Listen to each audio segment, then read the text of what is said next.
Hello, everybody, and welcome to Monday's edition of Big Blue Kickoff Live, presented by Cadillac, the official luxury vehicle of the New York Football Giants. Schmeelk got a special edition of Howard Cross today. Did a little switcheroo with Lance Meadow. Paul Dottino still recovering from his late flight landing, but Howard was on that flight too. He's powering through. This is the second podcast Howard's actually recording today. I did the early one. I appreciate it, Howard. Thanks for coming in.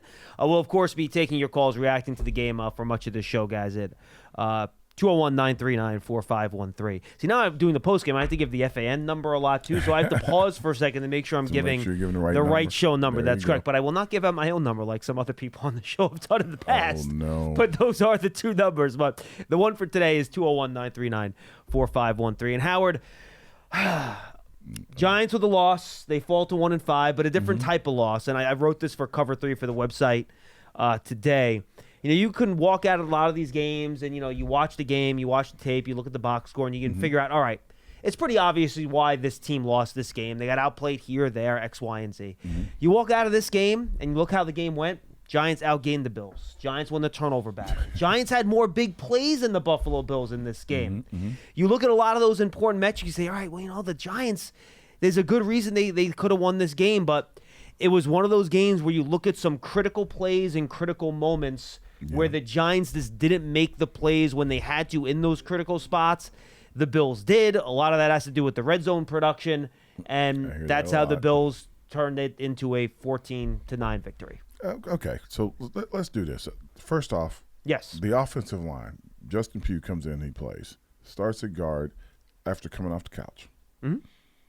He's played maybe a series or two. Now he's at left tackle. They have to roll Tyrod out just to make sure they're protecting him. But the offensive line actually protected the quarterback. Yeah, look, and I thought, to your point, Howard, I thought they did a really good job using boots, play action, movement. And you know what? The reason they're able to do that because the defense played so well, they weren't behind. So they could continue to do that stuff. We're on the same page, 100%. I'm with you. So what happens is you get through the game, you're doing the best you can, and you're moving the ball. Yep. You get down there a couple times in the red zone, and I don't mean any harm. They're playing with all your backups up front. Eventually, they're going to start. They didn't get to him, but it made it harder for him to complete passes and stuff. I think our skill guys are going to move from the point after watching this tape from just running their routes to starting to break their routes down and trying to break to the open spot when the guys are scrambling. So, yeah, doing the type of things we saw the Bills do so well when Allen scrambled, running those secondary San routes. Francisco and everybody else, and I think that's going to start to creep in more into the offense now that they know. Because the first thing you got to do is make sure that the quarterback is upright. And I think that when they were looking back, they were like, oh, my God, he's still running. So that kind of was a shocking thing to them. And Tyrod did do a good job extending plays and avoiding some of that pressure. But the way the way the plays were designed, it was easier for him to do it. You know what I'm saying? No, absolutely. Yeah. So that's it. Why they lost? They lost because they played a better team. That's one. And I said in the open was, to be simple, we're shorthanded, we're undermanned, we're outgunned, and I know that the Bills are supposed to win this game, but make them beat you. And I think that's what happened in the game. The Giants made them have to. They didn't just come in and just walk over the Giants. They made them beat them. So, if they could have found a way to, at the end of the half, get a touchdown or a field goal right there, that changes things.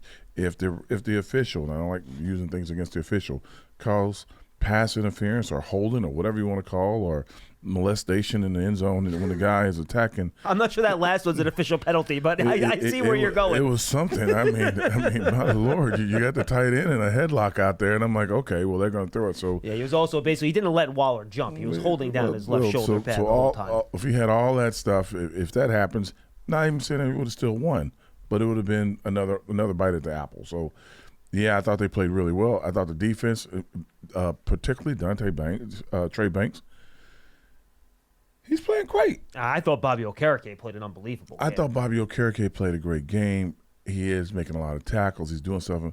But I'm thinking Banks, young guy, having to play against one of the top receivers in the league. Every time he got on him, it wasn't like he was like – He wasn't on the whole game, but yes. But every time he got on him, though, he made plays. I thought that was like probably one of the more impressive things for a rookie to stand in there against one of those guys that could really change the game around really quickly. And Diggs, he did a good job. So there are so many good things about the game. It's just I thought that Justin Pugh also gave the offensive line a lot of energy. Now, he had a couple rough moments early when he first got in there, which, by the way, is understandable. The guy hasn't played in a year. I ain't even talking about that part. He gave them a lot of energy. In what way? What do you mean? He was the first play of the game. I think it may have been Oliver that kind of took a little cheap shot at him, and all of a sudden Pugh didn't kind of walk away. Pugh went back at him.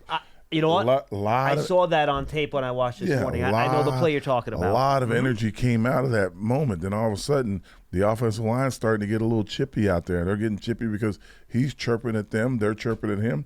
Guys are backing their teammates up. And I'm not, advocating fighting or anything, but I like the idea that you're getting chippy and you're like, okay. And we saw that later with the defensive line going back and forth on that goal line stand, too. I don't mean any harm in the defensive thing, but kicking a player when he's on the ground should be automatic expulsion from the game.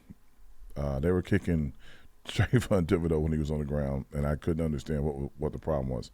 But they couldn't throw everybody out because I think Allen kind of went after Okereke really hard, too. So they start throwing guys out. And the funny thing, by the way, they would have to throw out Allen. Well, and usually you're not going to throw anyone out unless they throw a punch, right? So that's why Dexter, Leo, they were just pushing and shoving. It happens. That's why it was all upsetting. But it was funny. So Josh Allen runs in there, and I didn't even realize it was him at first. Oh, I did. So after the play, Casillas like, Schmeelk, you know that last guy running there? That was Josh Allen. Because he's so big. You don't think he's a quarterback. Mm-hmm. And then it's funny, after he kind of goes in after Okereke, you can see Okereke kind of look at him. He's like, dude, really?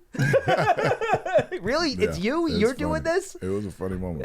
It's one of those things. But it was happening. So you got to get all of it that you can. Yeah, and look, Howard. And Saquon being in the game you can tell it's a difference. The defenses play differently. Especially with play action. Yeah, the play absolutely. action works so much better when he's in the game. Absolutely. Right, and look, you just had the play at the end of the half, right, where you didn't get any points, and Tyrod Taylor talked about it after the game. He switched to the run.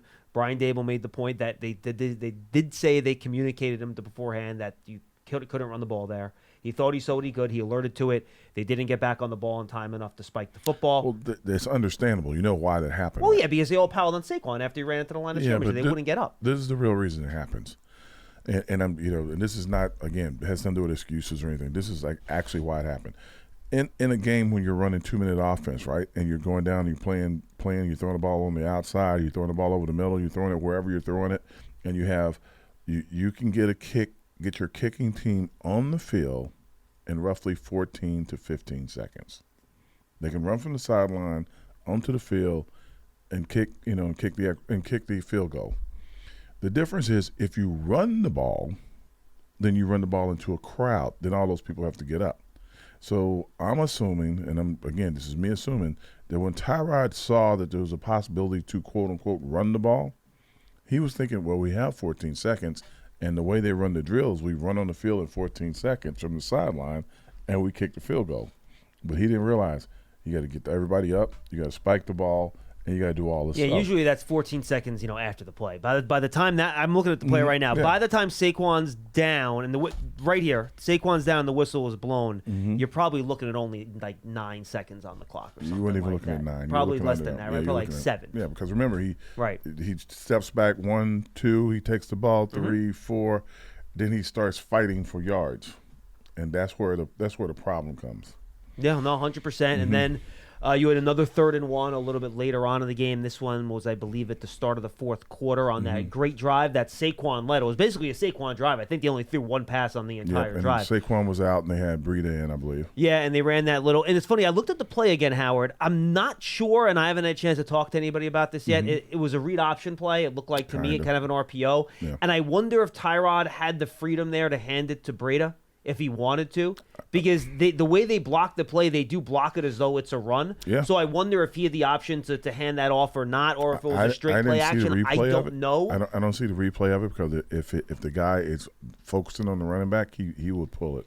It looked like if he hands it off, they have a chance at the first down. But again, that might not be the call. The call might just be play action. That he might not have the option to hand it off there. I don't know what the play call is. It's probably like late in the game when Daniel has the ball and he has the option to pull it down and run it. And he says, if it looks good, to get the first down for us. And there was an option to throw too. So that might have been a throughway option play, right, where it's handoff, quarterback run, or quarterback throw. Run pass option. 100%.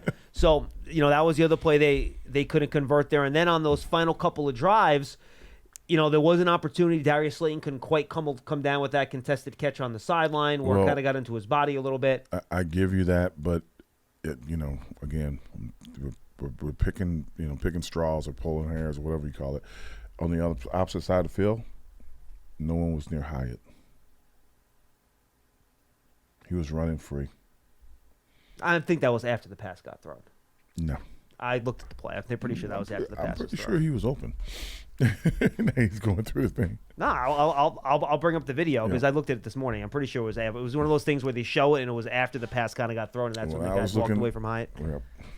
I'll take a look at it again. Okay. I'll bring it up. Okay. I can search for Darius Slayton targets and I can bring that play up. But look, and then on the final drive, they get the ball down and they just, they ran out of time. I thought there was a lot of contact too. And me, I'm never one that goes after officiating. I don't think it's productive. I don't think it's a good conversation. But there was a lot of contact. I think all of Twitter or X went after the officials. I don't think we have to. Even guys that don't like the Giants are like, what in the world are these guys doing? I think the call that doesn't get called that people, you think about is the touchdown, that Allen's last touchdown.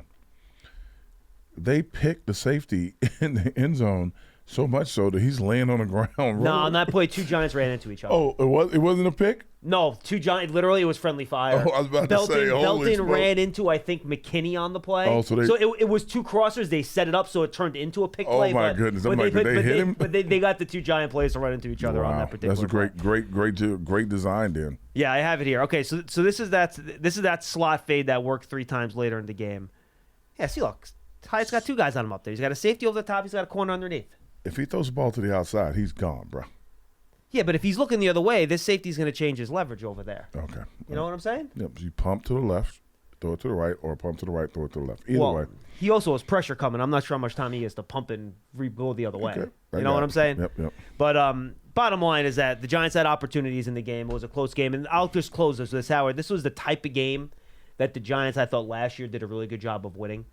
Yeah. Where you close at the end, you had the game against Tennessee, right, with the 2-point conversion. The games against Green Bay and Baltimore went down to the wire. Jacksonville, Washington late in the year, where they're all kind of close at the end. And they made those. And look, one play here or there can change the result of these close games. And put it on for what it is. You're also talking about teams that were down the last couple of years. The Bills are a really good team. The Bills are playing for something. No, look, Howard, and there are no moral victories here. And I don't want to make no, there are none. And the coaches and players don't look at it this way, but. The Giants, in my opinion, did play their best game of the year. I thought they made great strides. Especially on defense. It was by far the best defensive game of the year. Obviously, 9 points on offense is not enough. You have to score offensive touchdowns if you're going to win these games against good teams like Buffalo. But I do think from an overall play perspective, there was stuff to build on in this game. I thought Tyrod Taylor, besides the play at the end of the first half, which obviously checking into the run and all that, I thought he played pretty well. I thought he threw some really nice passes down the field. His throw to Hyatt that got called back for the illegal man downfield, that was rolling to your left and throwing righty. That is a dime that he hit to Hyatt on the sideline. That was perfect. He had the two good slot fades to Slayton over the top. And I thought they did a good job of, Howard, especially on third downs. Giants were 50% on third downs. They did a good job in this game on third downs.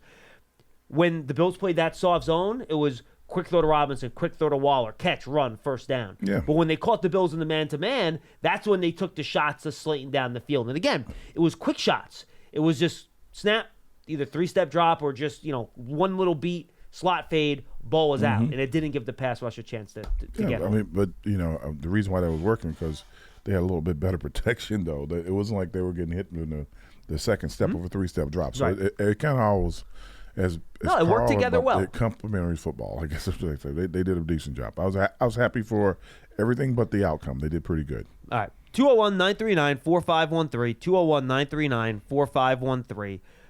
Big Blue Kickoff Live is presented by Cadillac. Thanks for listening to us today, folks, and don't forget to go subscribe to the Giants Huddle podcast. They had long-form interviews, players and coaches. We have a rapid reaction up from last night. Hey, Pearson, was it Victor or Amani on that rapid reaction? What do you got there? You don't have any idea? Neither do I. It was Madeline with either Victor or Amani. I'm not sure which one, but go check it out in the Giants Huddle podcast. I know it got recorded and it's up there. It was a late night. I did not have a chance to check who was actually on there. Victor and Madeline. Victor and Madeline. There you go. So Victor Cruz and Madeline Burko. Check that out on the Giants Huddle podcast right now. You can find it on the Giants app, podcast platforms everywhere, giants.com/podcast. And of course, if you're an Apple podcast, don't forget to leave a 5-star positive review for all of our podcasts, including our brand new one, Giants Hangout, which features Howard Cross on one of the 2 episodes a week. That should be going up shortly. Him, Lance, and Russ had a chance to record an episode this morning, bleary-eyed, coming back from that trip up there in Buffalo. Only me. Everybody else is bright-eyed and bushy-tailed. Pearson's a little bleary-eyed too. One of his brothers got married over the weekend. Oh, so yeah. he had a little bit of a rough weekend, Mr. Pearson. Yeah, I'm happy for you, man. He was part of the wedding party, made a little speech, Yeah, the it was whole 9 great. yards. Well, good Everyone to see tore you. up the dance floor. It was very fun. Congratulations. What's your brother's name, Pearson? Graham. Graham. Congratulations to Graham and the Butler family. Or there we you go. sucker. Either way, it's all good. It's all good. All right, 201-939-4513, 201-939-4513. Let's go to the phones Graham. and say what's up to Marco in Connecticut. He will lead us off. Hey, Marco. Hey, Marco. Hey, John. Hey, Howard. Hey. Thanks for taking my call. What's up? I've been specifically waiting for you two to be hosting together so I could ask my Evan Neal question. I appreciate both of your opinions. John, I remember you said something a few months ago. I didn't remember that Evan Neal didn't do the agility drills at the combine, right? He did not, and that is correct. He did not do testing. Yeah. And I appreciate everything you've done on the draft, so your thoughts are, highly regarded. And Howard, your background with Alabama, I want to hear what you think here. I'm curious, Howard, when you watch him, do you see the same player that you saw at Alabama?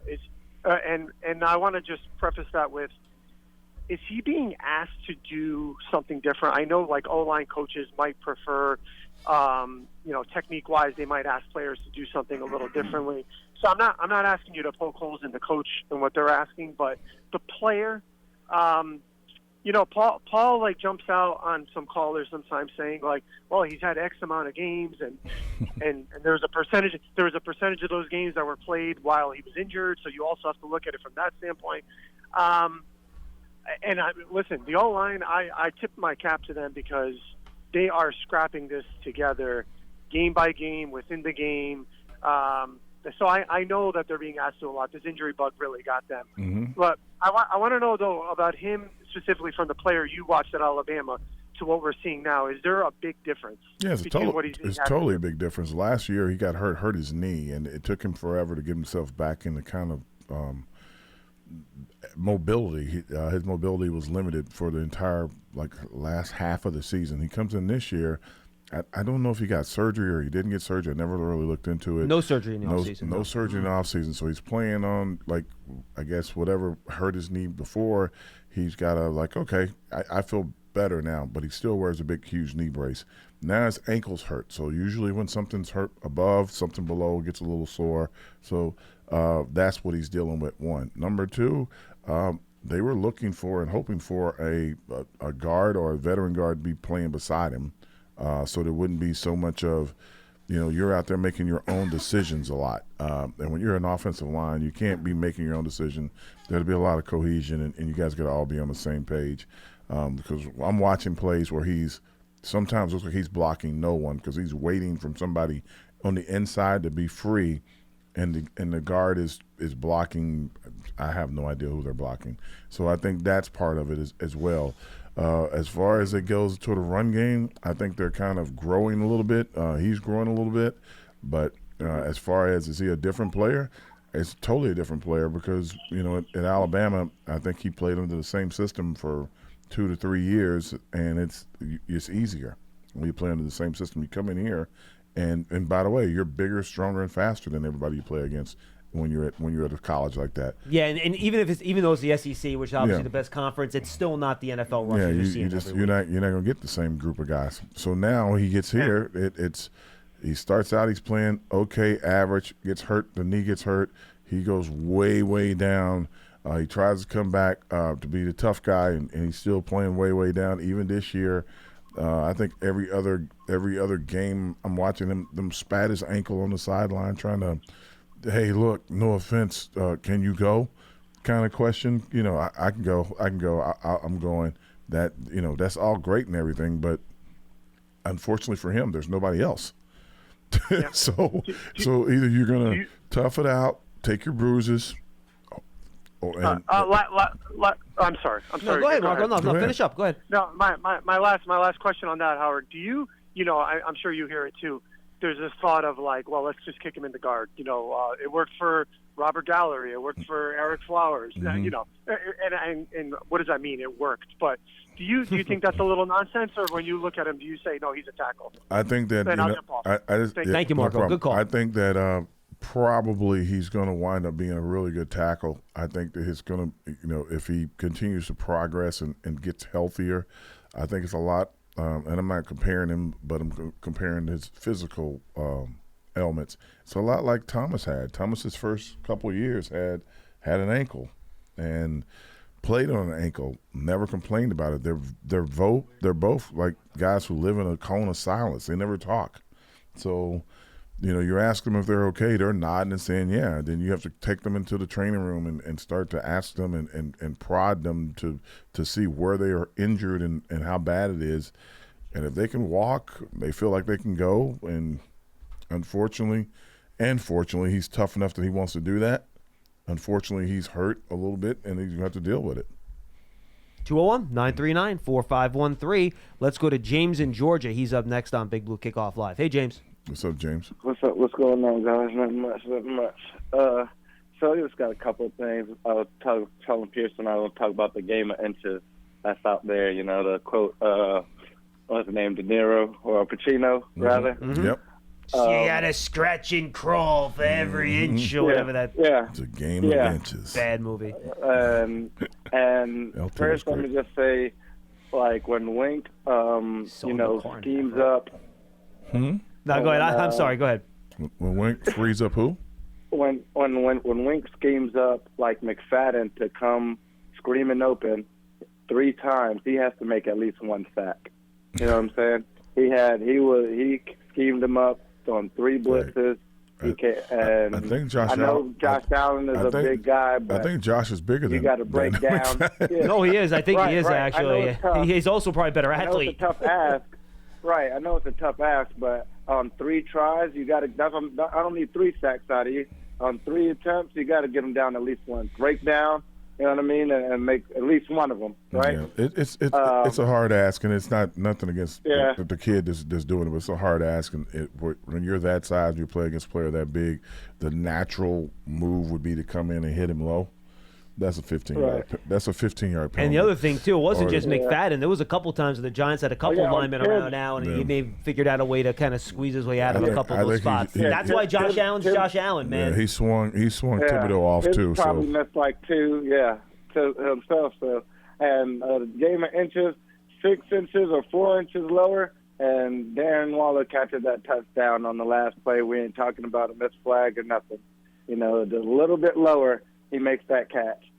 Hey, look, and James, the thing is about, I think the Giants got the exact matchup they wanted. They got their 6'6", 240-pound tight end against a 5'11", 190-pound cornerback. Mm-hmm. That's the matchup you want in that spot to try to make that throw.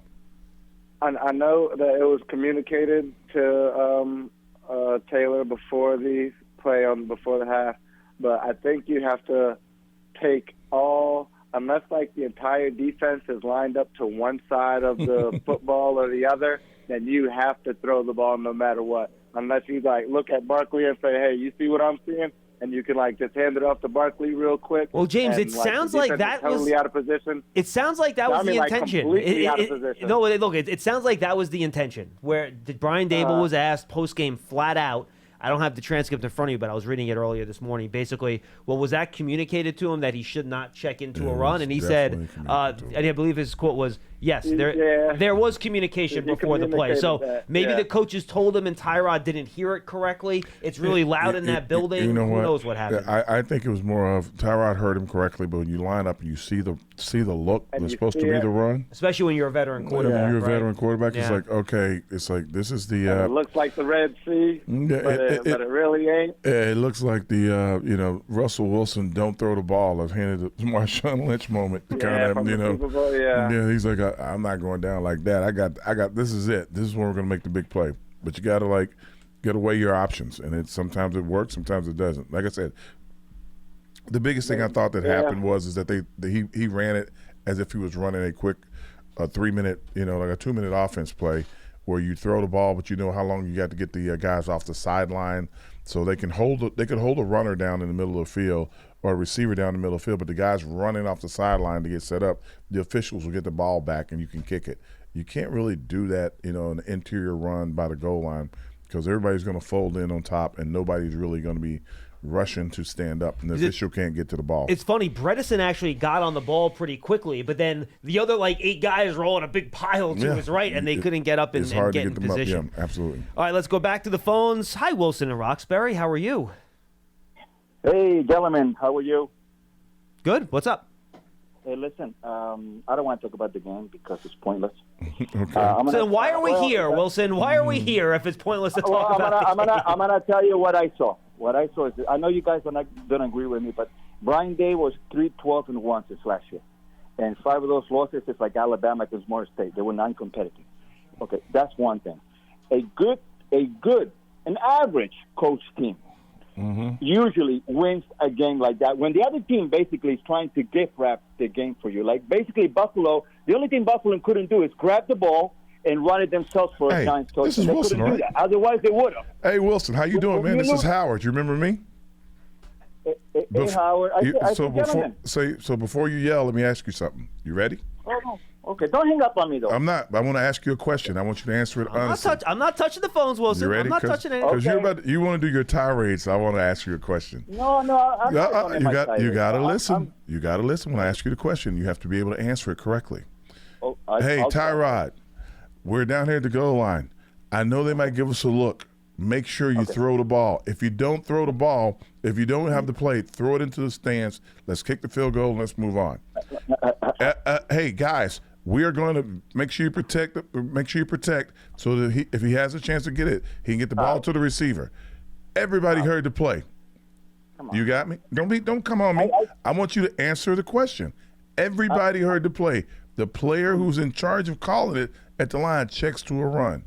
The play doesn't work, and it's over. What did you do as a coach? What did the coach do wrong? You know how I see it, Howard? Nope. I ask you a question. You have to answer my question before you go on. What did the coach do wrong? When the coach, listen, Howard, I don't get paid millions of dollars. I don't get paid millions of dollars. And it doesn't matter. It doesn't matter about the millions of dollars. You came on here and said something that's demeaning to. Stop yelling at me. You said something demeaning towards the coach, and I'm asking you a question. He did everything right, and the players have to make the play and do what he tells them to do. And they went out there and they didn't do it. There were 11 guys on the field. They all heard the command, and they chose to go a different direction. What is a coach supposed to do? Howard, okay, let me answer that question. Please. I'm watching the TV, and I tell my son, all right, listen, please don't throw an interception. Just don't throw an interception, and at least we got 3. I turn around to grab my beer. Dad, they ran the ball. I said, what? Why would – I mean, who will – I tell you who runs those kinds of plays. The Jets ran the kind of plays. Wilson, hold on. Wilson, time out. We got all that part, Wilson. But Brian Dable did not call a running play. No, we're asking you. He gave the command. Hey, who gave Tyrod that? Who gave Tyrod? Okay, Tyrod. I don't think Tyrod just say, "Oh, listen." Tyrod. No, that's exactly what he did. Tyrod even said that's what he did. He said it post game. That's what he did. Tyrod said he looked at the situation. The hole was open. He changed the play at the line, hoping that it would go in and score. the fact that it didn't score, he thought in his mind they still had enough time to get a kickoff. The reason why he thought that is because in a 2-minute situation when you're running that play or running a play, you throw the ball down the field. Once you throw the ball down the field, the guys who are going to kick the ball run from the sideline. So all you do is setting the ball and you're kicking it. When you run a play in the middle at the goal line, there are like 24 bodies just about crawl on top of each other. There's more players that are on the field, but you know what I'm saying. That was Tyrod. Tyrod said, I thought if we didn't get it in, we would still have a chance. Coach gave him the command. Okay. Now, let me ask you the next question. When you're giving guys commands on how to do things, how to block, how to do this, how to tackle, whatever, and they're not executing, tell me what the coach is supposed to do. Can I ask you something? No, you got to answer the question. Well, I don't know, Howard. I mean, You can yell. You can yell. What I see on the TV, Howard. I'm not an X's and O guy. But you sound like you are. You're a 15-point underdog, right? You're a 15-point underdog. Mm-hmm. It's third or fourth and 5 inches. Why are you kicking a field goal? Why are you coaching like not to lose? What is the point? Against Miami, he did the same thing. I mean, when you outgun, listen, let's forget about it. And one last thing before I go. You know what? Believe it or not, this was the worst thing that could have happened to the Giants. Why? And I tell you why. Because this is why. Who they play next week? Washington. Yep. Mm-hmm. What happens if Daniel Jones bombs next week? By halftime, you're gonna the whole stadium is gonna be calling for Tyrod. This actually, and you can't make this up. This season, you can't make it up. And you tell me that he's a good head coach. For what I see, it looks like the right hand doesn't know what the left hand is doing. That's what I see. All right, Wilson. Appreciate the call. So Wilson got on the air, guys, and said that the coach was a bad coach. Well, although he's coach of the year last year playing with an undermanned team, now he has more players, but his offensive line is struggling. Most of them are injured, and he's like, and the players actually on NFL Network right now. He's blaming Wilson for a call that the player, chose to do, and the player says, "I thought we had a chance." And you can see him, like you can see Tyrod like panicking, trying to get everybody up. You just don't have time to get it done. That'll be the play that everybody will talk about for the game. It's just part of it. I think that playing football when it comes down to coaching, if you put the guys in the right position, they have to make plays. Yeah, guys, Wilson, I'll just say this, Wilson. Mm-hmm. If you're going to call up and look, if you want to be upset about the coach today, that's fine.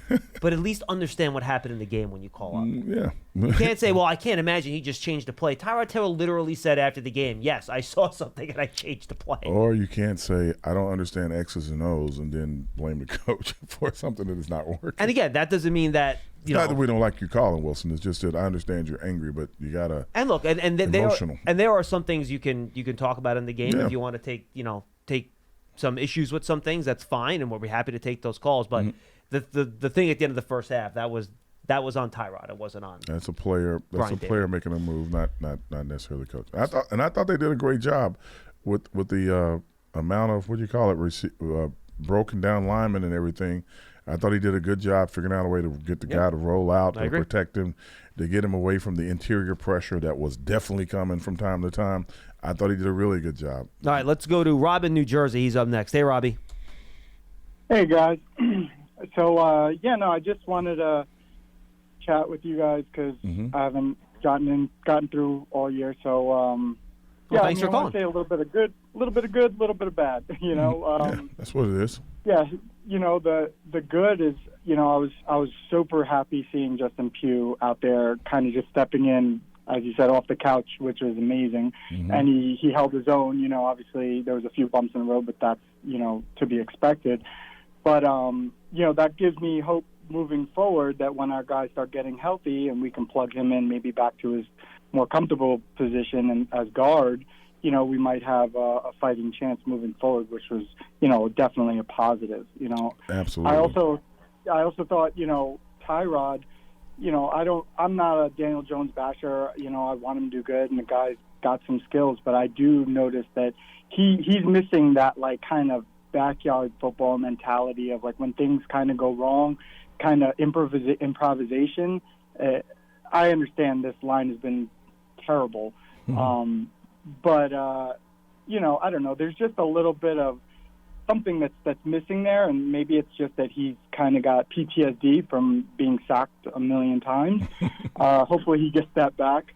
But it was nice seeing Tyrod Taylor kind of incorporate some guys that I've been looking forward to seeing. Like, why Jalen Hyatt hasn't been incorporated more so than even just a few passes is beyond me. Even if you're not going to throw to him, he's so fast. Him and Slayton, I would constantly be sending these guys down the field to open up that middle of the field, And I obviously I'm not a coach, so I don't know what the game plan is, but I do feel that the play calling has, they've been a little bit conservative, it doesn't matter which regime we have in the past 10 years. This kind of dink and dunk offense is driving me insane. Well, Rob, here's the thing, and I'm gonna ask you a question now. Sure. If it's the same from regime to regime, and all the coaches see what they see and they come to the same conclusion, what's been the common denominator over the past, let's throw out 10 years as a number, for the issue this Giants team has had on offense? Obviously, it's the offensive line. Bingo! We have a winner, ladies and gentlemen. But what I'll counter that, then why aren't we doing two-step slants more often? We started that in the beginning of the Miami game, and it was moving the ball nicely, and then we get away from it. Because you can only do it so many times. Robin, I apologize for interrupting, but you can only run that play so many times before people start jumping those routes. They just stand inside. They just stand inside and wait for it. I understand that, but there's also bubble screens. I know, and we're a terrible team when it comes to the screen. I haven't seen a clear screen play done by the Giants in probably 10 years. I forgot who the running back was.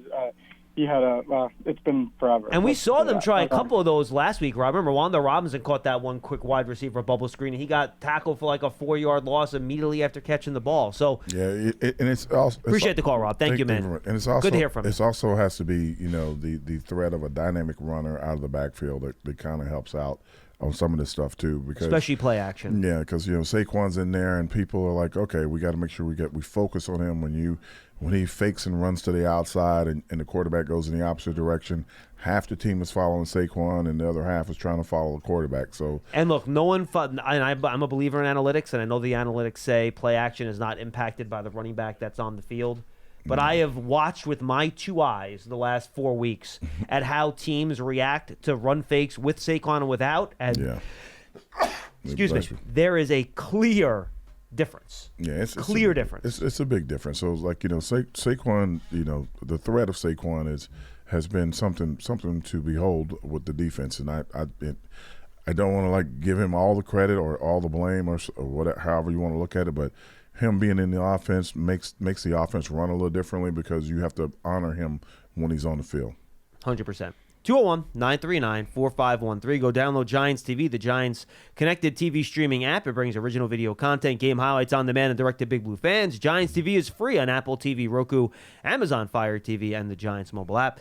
2 straight home game, folks. You want tickets? Go to Giants.com/tickets to secure your seat. Limited inventory is available. I think you can still get season ticket memberships as well. You can stay connected to the team, all that stuff. Just go to Giants.com/tickets to secure your seat today. Back to the phones. Let's go to Jake in Phoenix. Jake, you're up next on Big Blue Kickoff Live. What's going on, man? Hey, guys. It's actually Jay in Phoenix. Oh, I'm sorry, Jay. What do you got? Pearson's long home over, Jay. You got to give him a break. Well, hey, first of all, I want to just say it's an honor to be on with Howard. Howard, I wore number 87 in high school because of you. Wow. That was back in, the 70s?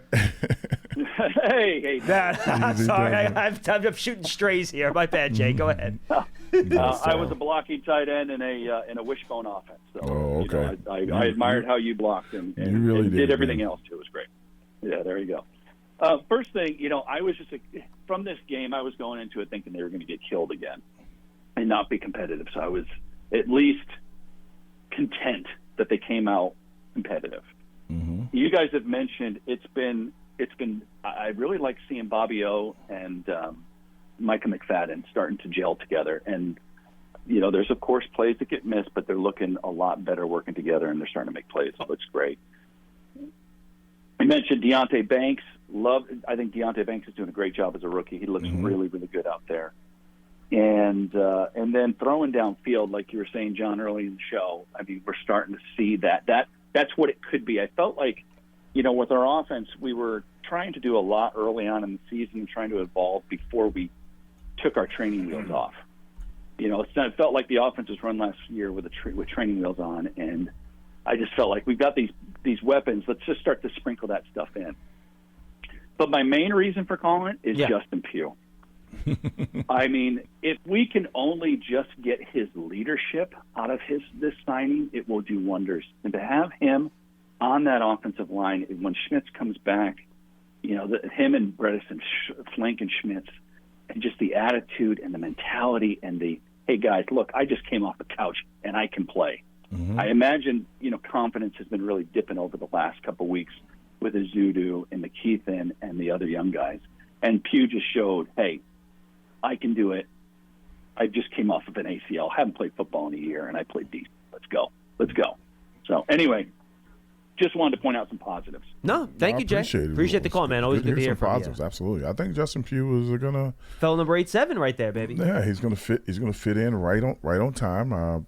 He's better get something to eat. He looks like a tight end out there, but outside of that, he played pretty good. He got the right kind of attitude. Told me last week 292 is what he weighed in.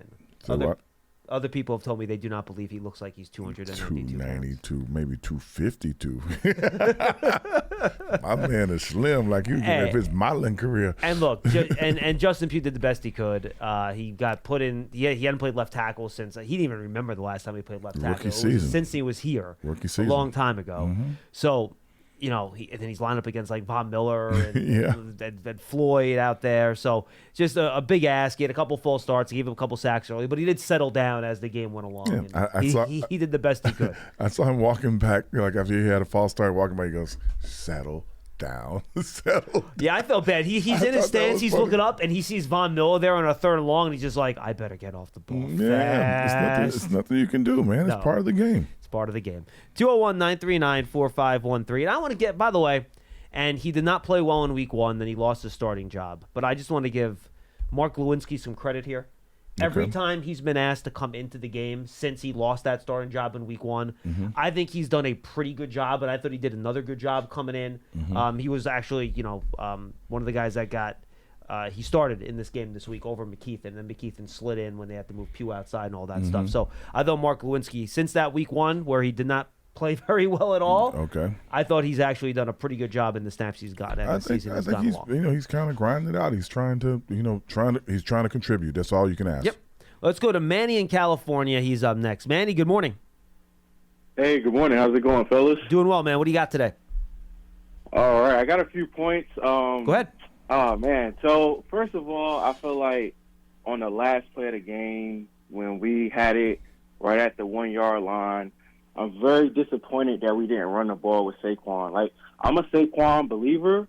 I feel like we should have given him the ball. He's our best player. The offensive line was gelling together. It was getting better, and I feel like we should have ran the ball. So, to see, I think it was an RPO. I'm not sure, but to see that call, I was pretty disappointed. That's the first thing. Manny, Manny, I'm sorry, I missed the first thing you said. Are you talking about that third? Are you talking about the last play of the game, or are you talking about the 3rd and 1 on the play at the start, on the drive at the start of the 4th quarter when Tyrod? It looked like a read option where he rolled out. Which one are you talking about? No, the one of Waller when we threw it to Waller and it was a pass interference. I'm like, it's one. If I'm not mistaken, it was the 1-yard line. It was the 1-yard line. Yep. Saquon Barkley, everybody knows Saquon Barkley is our best player. Yeah, see, man, here's the thing, and Brian Dable was asked a specific question after the game, and he basically said, look, we had 2 other and 1 situation. One was the goal to go at the end of the half. The other was a 3rd and 1 earlier in the game, and they tried to give to Saquon on both those plays, and he got stuffed on both of those plays because there's so many moving parts on the interior of the line. You have a guy at center who's really more of a guard. McKeithen's in there. And there were so many moving parts. So that was the explanation Dable gave for why they didn't just want to run the ball there, because they tried to run it a couple times already on, and 1-to-go plays in the game, and they failed on both of those, which is why they decided to go a different direction. So I just wanted to give you the reasoning behind it. Yeah, I get the reasoning, but I feel like you're going away from what really defines this team. You know what I mean? Like, don't. I feel like you shouldn't go away from that. But nonetheless, my second point is with Tyrod Taylor. I want to give a shout out to Tyrod Taylor. I feel like he did a lot more with less. And I think, I want to hear from you guys, y'all honest opinion. Like, what will it take for y'all to realize and say, like, Daniel Jones is not our guy? Like, I'm not saying that he's not.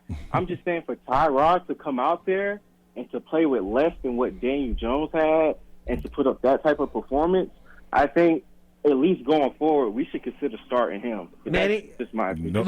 Manny. No shade on Tyrod, not at all. No, Tyrod played a great game this week, but incredible. Let me ask you a question. Don't before you get on. No, real fast. Okay. Brian Dable was asked this morning if there's a quarterback controversy here. If Daniel's healthy, is he the quarterback? And he said yes. If Daniel's healthy, he's the quarterback. That's all I wanted to say. Now go ahead. Okay, so my question to you would be, how many times did Tyrod get hit? He got hit quite a bit. No, not really. Let me bring it up. I can check that for you. Hold on. He got hit quite a bit. I mean, it wasn't maybe as much as Daniel Jones, but the offensive line was worse off. No, they played a lot better, and they played with a lead, which makes all the difference. They were not behind where they're trying to make up plays. 5 quarterback hits for the Bills in that game. 5. Yes, Daniel had 18 2 weeks ago. Daniel has 5 quarterback hits in the first quarter. It's a different. And Manny, honestly, you asked us a question: what would have to happen for us to admit that? I want to see Daniel Jones in like a real situation where he's not running for his life on every play. And by the way, the Giants just committed to him, so it's not like they can move off of him in 1 year either. It's not even that. I think if you as the year goes on and more guys get healthy. And again, no shade on Tyrod at all. He had a great game. I enjoyed watching him play. I think you're going to see more, great plays from the package that they have of players. You're going to see more balls down the field and everything. You just got to get healthier guys. Justin Pugh was really a huge spark in the offensive line, and even though he was out of position, he played a lot better.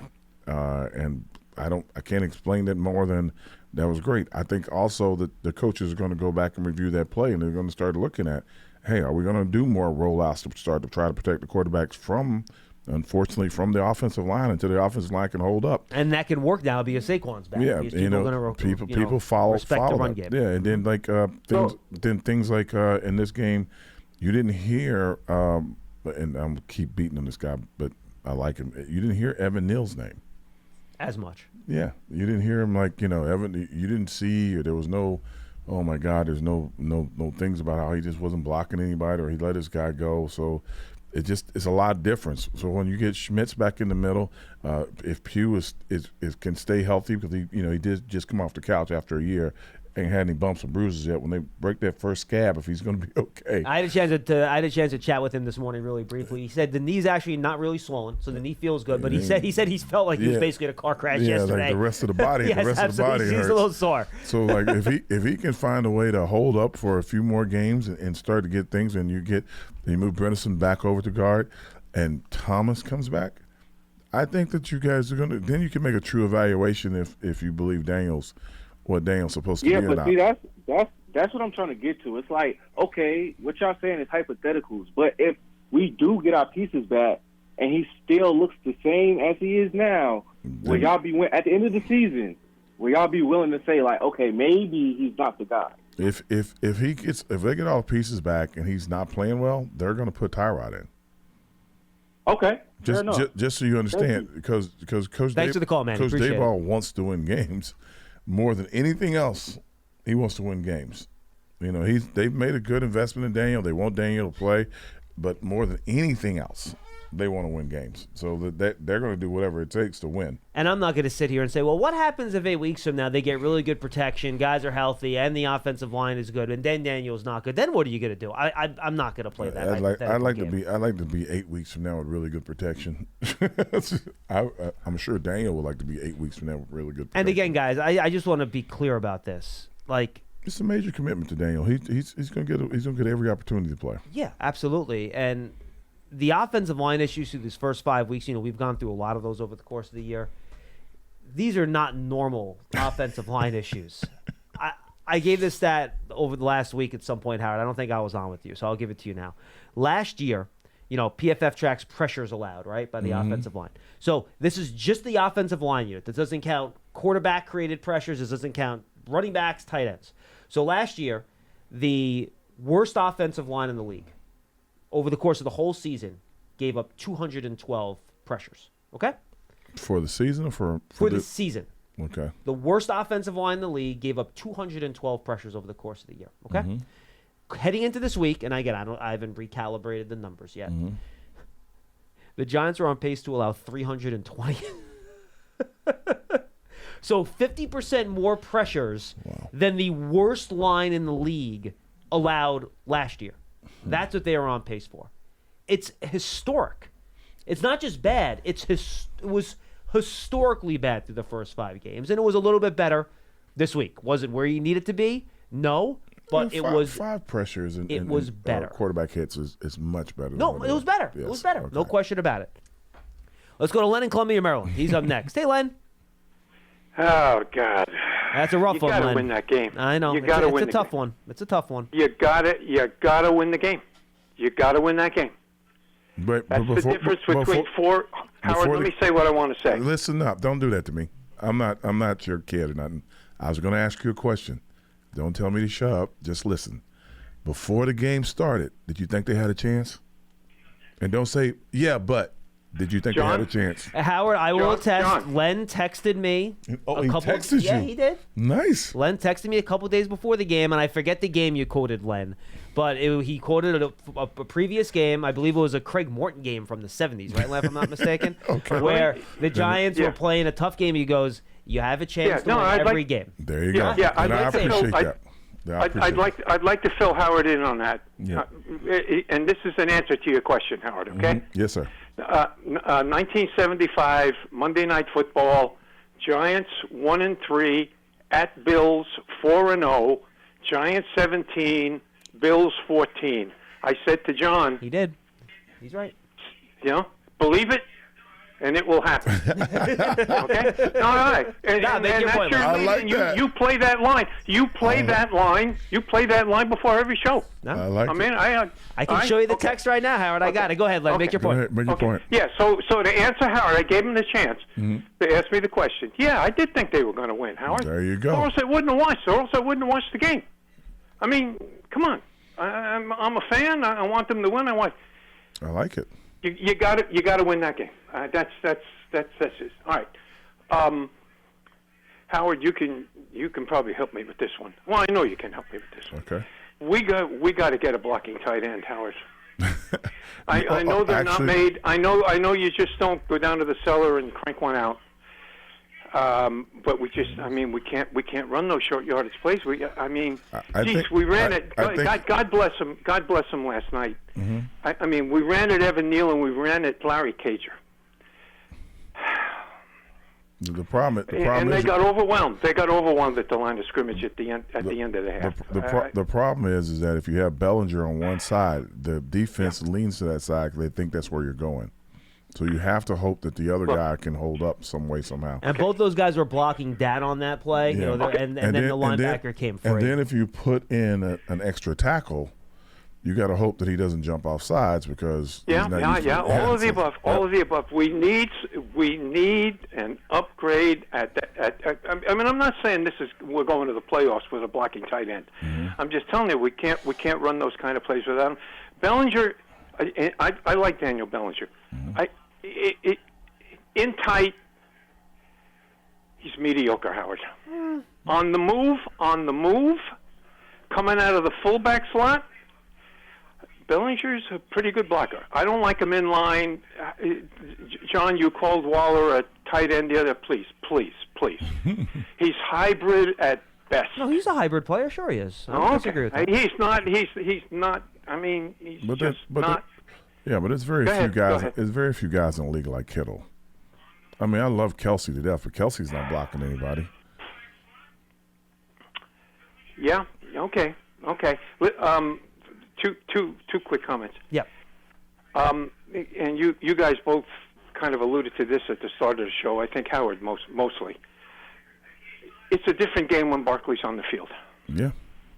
It's a different game. It's a different team. Yeah. He can't come out of the game, Howard. Look. I don't know about that one though. If you want him to I play, know it's been 3 weeks. I know it's been a long time, and all that. I come from an era, Howard. When I first started, there were 33 guys on the team. Are you talking about that third and one play, Len? Coaches. Are you talking about that? Are you talking about that third and one play, Len? No, not necessarily. But there were plays after the 2 good runs that he had. Okay. I mean, he comes off the field. Now, I don't know if he's waving or to come off, or whether they're pulling him off the field. Listen, flank him out, get him out of the backfield like you're going to throw a screen pass to him. It's a different team. They have to account for him when he's on the field. Barkley's got to stay on the field. No, Len, I hear you, but there's very few running backs that play 100% of the snaps anymore. It's just not the way the league works anymore. The days of Barry Sanders and Emmitt Smith are gone. Yeah. Even Nick Chubb. By the way, even guys like Nick Chubb. Barkley coming off 3 weeks being out. Why is that, Howard? And by the way, Barkley did play 78% of the snaps in this game, which is a lot coming off that break. It's just not the way. It's just not the way they do. That's not the way they do analytics anymore. They don't allow anybody. All right, final point, Len. We got to roll outside the offensive lineman and the DBs. Can I give you one more? Yeah, real quick. If I see us run another snap on defense with 2 down linemen, what are we? Why did we sign Sean Robinson? The guy played 6 plays. And we're getting gashed. You gotta, if you're a 3-4 team, Howard, be 3-4. Play 3 down linemen. Stop something. Stop the run. Here's what I'm going to say something. You may think I'm crazy. Anybody listening is going to think I'm crazy. We were the better team on that field last night. Between the lines last night, we were the better team. No, they played better. We got to win. We got to win that damn game. No, Len, I feel you. Let's go, Giants. Thank you for the call. Giants. Hey, look, the Giants they outgained the Bills. They won the turnover battle, more big plays. They had every everything. They had every opportunity. No, we're not disagreeing with you at all. No. And I will say this, good point, and we did not bring this up. The rush defense continues to be a bit of a problem, Howard. 29 rushes, 128 yards for the Bills, and it was constantly on those last 2 drives. 4 yards, 5 yards, 4 yards, 5 yards, and you got to get to them. Constantly in 2nd and 5 and 3rd and short. You got to get to them. You got to be able to stop them. Get a 2nd and 1 or minus play. It's tough. I mean, I don't have an answer for all of it. Yeah, as well as Okereke played, and he was great. He has to get there. James popped off. All right, well, good. It's fine. We're at 1:30 anyway, so we're going to wrap it up here.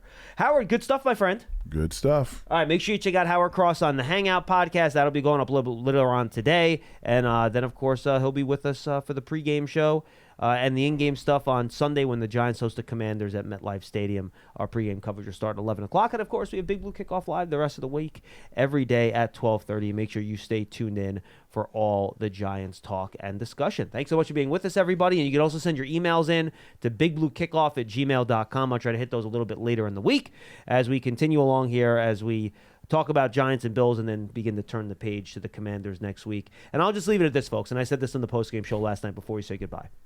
The Giants are 1-5. The Cowboys play tonight. They could easily lose to the Los Angeles Chargers. That's about a pick'em game, right? Yeah. If the Cowboys lose this game tonight, the NFC will have one wild card team that's above 500. Everyone else is 3-3 or worse. That would be the last 2 wild card teams if Dallas loses tonight. Even if they win, the last wild card team, 3 teams are 3-3. Okay? So even at 1-5, the Giants are literally only 2 games behind 3 teams that are 3-3 that are sitting there in that last wild card spot. You have 11 weeks to make that up. Do not put the stamp on the envelope yet. They still have a shot. I would do this. I would say we're playing Washington this coming week. Yeah, win the game. I think that if they play defensively at the same level they're playing, turnovers and all this other stuff, that's going to keep giving them a short field. I think if the offensive line plays close to or remotely as well as they played this past week and Saquon's playing, they have a greater chance of winning that game. And it's an essential game to win. Absolutely. In the division, tiebreaker. Mm-hmm. And Washington, by the way, is one of those teams that are 3-3. I know. So you got to come out. You got to win that game. No question about it. For Howard Cross, I'm John Schmeelk. Thanks for joining us on Big Blue Kickoff Live. We'll see you tomorrow at 12:30.